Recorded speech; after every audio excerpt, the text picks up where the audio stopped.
everyone's wondering, what could this announcement be? I've got a dream scenario for this announcement. What about a nightmare scenario? I've got a realistic best case scenario. I've got a nightmare scenario. Okay. And then I've got like 4 or 5. Here's also what this could be scenarios. So where do you want me to start this morning? Give me the worst first, dude. Yeah, okay. You know how I am, bro. Give me the worst. Give me the worst. News. We'll dress it up as we go along. Do you want the good news or the bad news? You always ask for the bad news first? Always. Okay. Give me the shit-eating grin. Sure, let's go.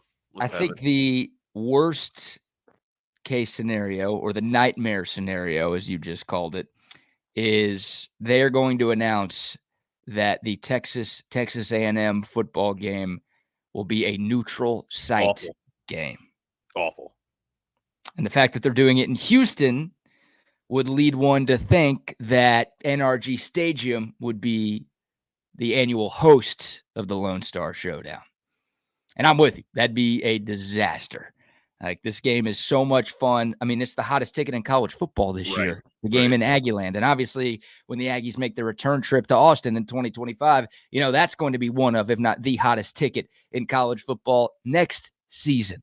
The atmospheres that you get and the atmospheres that we've always got for the Lone Star Showdown back when the game was played on Thanksgiving every year was spectacular. And that cannot go away. Like, to me, that is more sacrilegious than moving Texas OU out of the Cotton Bowl. If they make Texas A&M a neutral site game at NRG, that is the worst possible thing these schools could do. What is the benefit of making it at NRG Stadium? Just ticket sales? I mean, they're not hurting for ticket sales, but how big's Kyle Field's got to be pretty damn big too, right? Yeah, DKR and Kyle Field are bigger than NRG. Yeah, okay. Right. So the appeal of the neutral site game is that, you hypothetically get 50% Longhorn fans and 50% Aggie fans. Whereas, right now there's going to be plenty of Texas fans who drive to College Station. It's less than 2 hours away, but obviously it's a home game. So there will be, 85, 90% Aggie fans this year. And then obviously when the game's at DKR, it'll be 80, 85, 90% Texas fans. So I guess the appeal is you get that neutral site, right? Texas OU, neutral site. Georgia, Florida, neutral site. Army, Navy, neutral site, right? Plenty of big rivalry games in this sport are played at neutral fields. Right. So that is the appeal. And I'm sure there's a monetary approach as well. There always is a monetary incentive, right? Sure. My thing is, one, like I was really looking forward into the fact of going into Kyle Field, going into College Station, and taking on that raucous crowd and witnessing everybody hold their nuts. I've never seen that live before. I want to go see that. Yeah. I'm really not interested in a neutral site. I'm just not. It takes away a lot of the sexiness for this rivalry, man. It just does. Like, yeah. I want to embrace the craziness and the chaotic stuff at Kyle Field, man. That's what you hear about. You hear about Reveille. I want to go eat Reveille's food. Are you serious? I'm gonna sleep in Reveille's bed. What? Get the hell out of here with this? Come on, man. You said you rocked out about 4 or 5 other scenarios. This is probably the worst. This is absolutely the worst. I got to take a 20 here. Did you just say you want to eat dog food? Did I get that right? I'll eat Reveille's dog food. I won't eat anybody's dog food, but I'll eat Reveille's dog food. You're right. Reveille's probably eating the best dog food in the world. You know all those commercials that we have now that it's like people are giving human food to their dogs? Exactly. Like that's what Reveille's eating. And it might not even be the human. Fruit blueberry parfaits and stuff. I got time for it. Yeah, it might not even be the humanized dog food that Reveille's eating. It might actually be like fried chicken, hamburgers, like good salads, brisket. Yeah, eating bevo. I see what you did there, Wags. Yeah, you're right. I didn't mean to do that. If you're going to eat any dog's food, you want to eat live mascot dog's food, like Uga at Georgia.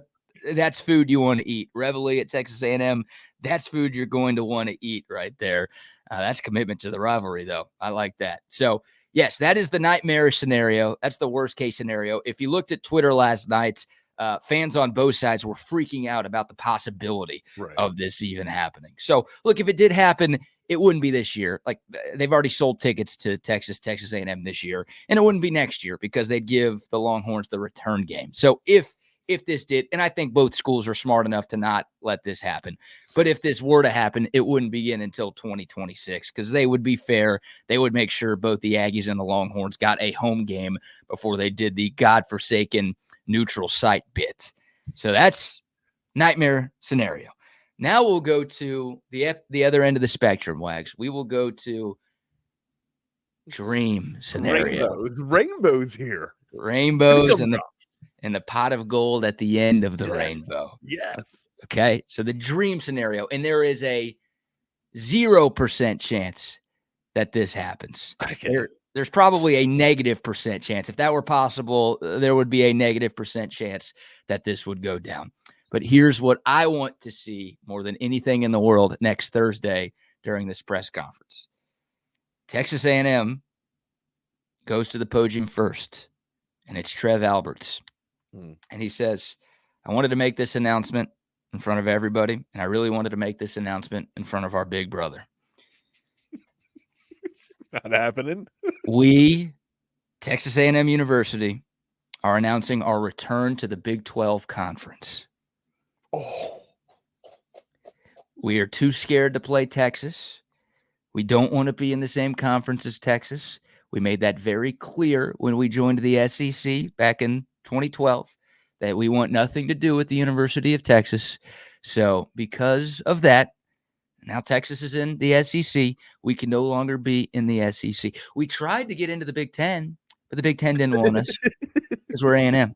So instead, we're going back to our roots. We're going back home, the place we've always belonged, place we never should have left. We are going to the Big 12. And then the crowd erupts with laughter. That is the dream scenario, Wags. That A&M. And a TV deal comes along with that? Sure. Yeah. Hey, they can get more money than any other school in the Big 12. But in some form or fashion, the Aggies have called this press conference to announce their return to the Big 12. Standalone conference. Come on, man. Now Jake is saying move them to the Sun Belt. They're not even worthy of the Big 12. They got to go to the Fun Belt now. Come on, man. That's obviously not going to happen. No. But dude, how great would that be? That would be hilarious. That is just the sacrificial lamb falling on the sword, so to speak. Oh my God. Yeah. Within a 6-month span, it's like we take the best baseball coach you've ever had, and then we take over your conference to the point where you feel like you have to leave to go back to a worse conference. That's when you look at him, you go, little brother, it's going to be okay. You don't have to do that. It's going to be CDC just laughs. Like he's not even there to try to talk A&M off the ledge. He's not even there to try to convince them to stick around. He's just there to laugh in their face. It's like the little brother that's losing 55-0 in college football, and he just starts crying. He's just like, I'm done. Just Kumite. It's over. You think older brother's running the football at that point, or you think he's kneeling out the clock? God, no. Airing it out, baby. Four verts again. more. So that's the very unrealistic dream scenario.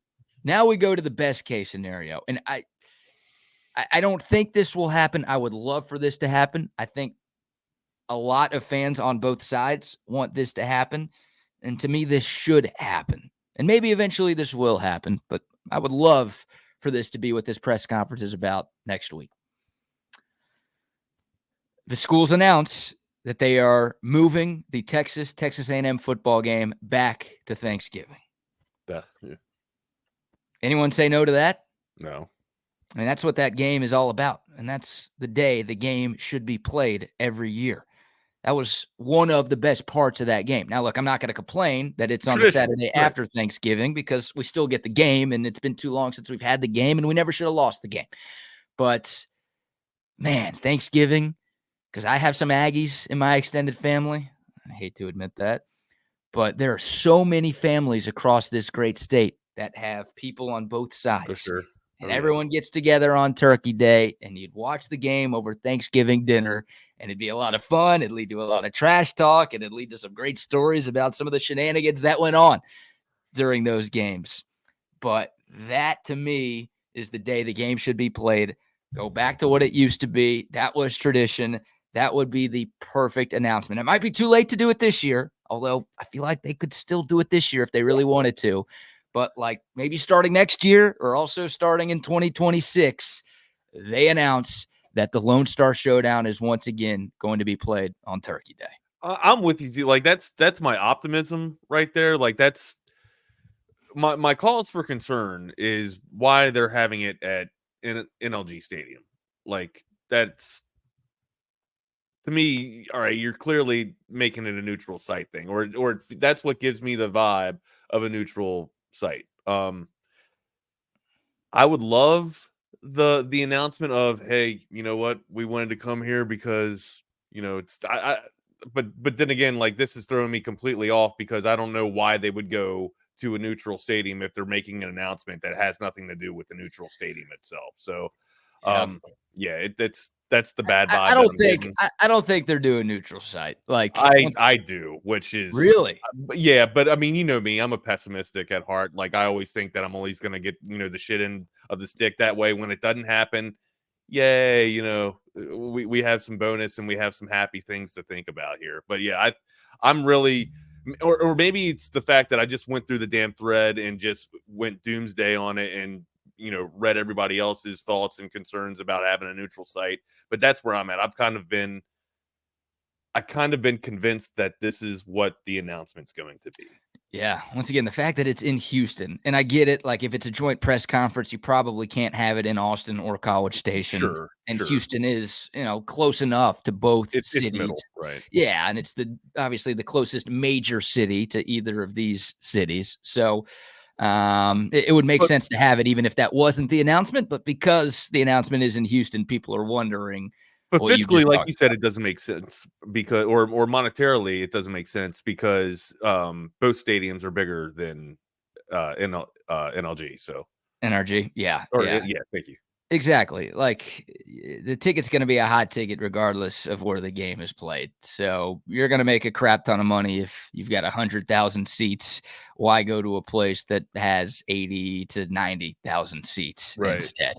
So that's the saving grace there is that these two sides, once again, are smart enough like that to know what the fans want. Number one, and number two, look, fans don't always get their wishes. Why is realignment happening? It's not because the fans all want realignment. It's because of money. This is all business. This whole It's thing is always a money. It's business. always money, bro. It's Always. always money. So that's why college football, as we know it, has completely changed over the last 3 or 4 years. And that's why it may continue to change even more over the next 3 or 4 years. So yeah, it's all about the dollar bill. It's all about the bottom line. But it feels like a neutral site game would potentially hurt the bottom line for Right. these two schools. So Right. that's why, to me, once again, it's still worth talking about because there are still people who are nervous about it. But that's why, to me, it won't happen. I think the entire both fan bases are nervous about it. Sure. Neither fan base wants to be at a neutral site, my dude. Neither of us. And you're right. And Quad Standard Labs brings up a good Yeah. point, right? So, Like, look, they could get a big title sponsor regardless of where this game is played. I mean, they could play this game in Alaska and somebody would want to sponsor it because it's just one of the biggest rivalries in college sports.